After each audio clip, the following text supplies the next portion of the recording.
Welcome students. আজকে আমরা সপ্তম শ্রেণীর সেকেন্ড সামেটিভ ইভ্যালুয়েশনের এক সেট জিওগ্রাফি প্রশ্ন আলোচনা করছি। আমরা দেখতে পাচ্ছ 2025-এর সেকেন্ড সামেটিভ ইভ্যালুয়েশনে 7-এর প্রতিটি পরীক্ষা 50 মার্কের রয়েছে এবং সময় 1 ঘন্টা 45 মিনিট। এক্ষেত্রে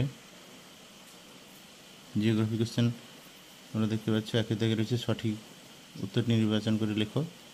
1 × 7 মোট 7 মার্ক। 7টা কোশ্চেন দেওয়া রয়েছে।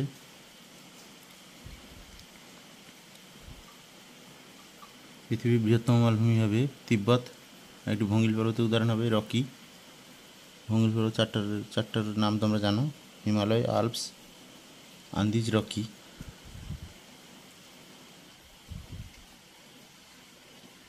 আর উচ্চ প্রবাহী নদীর প্রধান কাজ হলো ক্ষয় করা। বদ্বীপ সৃষ্টি হয় নদীর নিম্ন প্রবাহে। সঠিক উত্তর এটা। আগ্নেয়শিলার একটি উদাহরণ হবে বেসল্ট। আর মার্বেল হলো রূপান্তরিত শিলা। গ্রানাইট, বেসল্ট, পিউমিস বা ঝামা পাথর এগুলো হচ্ছে আগ্নেয়শিলা। অ্যাটলাস পর্বতের সর্বোচ্চ শৃঙ্গ হচ্ছে মাউন্ট তোবকল। দক্ষিণ আফ্রিকার তৃণভূমির নাম হচ্ছে ভেল্ট। তারপরে দিয়ে দেখতে পাচ্ছ তোমরা 1 মার্ক করে 5টা প্রশ্ন রয়েছে। 3 দাগে শূন্যস্থান পূরণ রয়েছে 4টা, 1 মার্ক করে 4 মার্ক।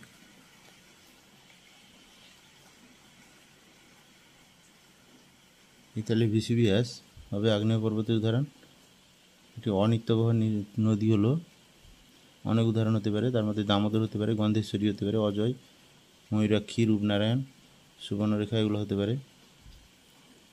যে কোনো একটা লিখলে হবে অনিত্যবহ নদী, অর্থাৎ যেগুলোতে সারা বছর জল থাকে না।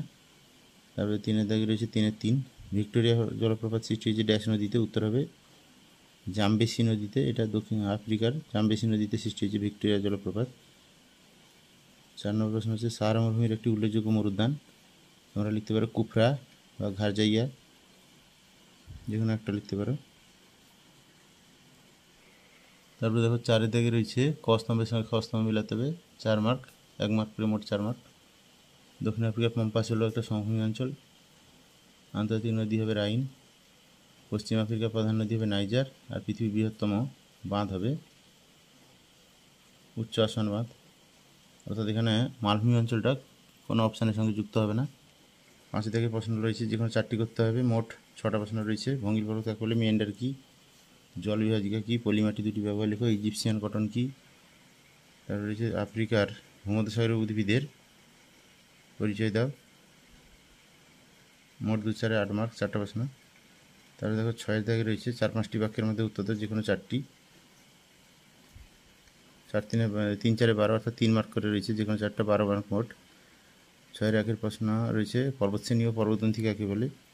6-এর 2 রয়েছে মালভূমি ও সমভূমির মধ্যে পার্থক্য লেখো। 6-এর 3 রয়েছে টিকা লেখো, অশ্বক্ষুরাকৃতি হ্রদ। 6-এর 4 রয়েছে শিলা থেকে কীভাবে মাটি সৃষ্টি হয়।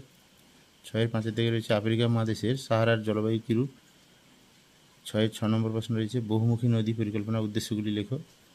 7-এর দাগে রয়েছে নিচের প্রশ্নগুলির উত্তর দাও, যে কোনো 2টি প্রশ্ন উত্তর দিতে হবে। 1 নম্বর রয়েছে উৎপত্তি এবং অবস্থান অনুসারে মালভূমি শ্রেণীবিভাগ করো। এগুলি প্রতিটা 5 মার্ক করে, মোট 10 মার্ক। 2টা করতে হবে, 2টা করতে হবে, মোট 10 মার্ক। 2 দাগে রয়েছে নদীর উচ্চ প্রবাহে গঠিত ভূমিরূপগুলি সংক্ষেপে আলোচনা করো। 7-এর 3 রয়েছে মিশরকে নীল নদের দান বলা হয় কেন। এখানে ভূগোল প্রশ্ন। 50 মার্ক শেষ হয়েছে। এভাবে ভিডিও পেতে আমরা অবশ্যই আমাদের এডুকেশনাল পারফেকশন চ্যানেলটিকে সাবস্ক্রাইব করে রাখবে এবং পাশের বেল আইকনটিকে প্রেস অন করে অল অপশানটিকে সিলেক্ট করে রাখবে। আর ভিডিওটি অবশ্যই লাইক করতে ভুলো না। ভিডিওটি সম্পর্কে তোমাদের কমেন্ট অবশ্যই জানাও। Thank you, have a nice day.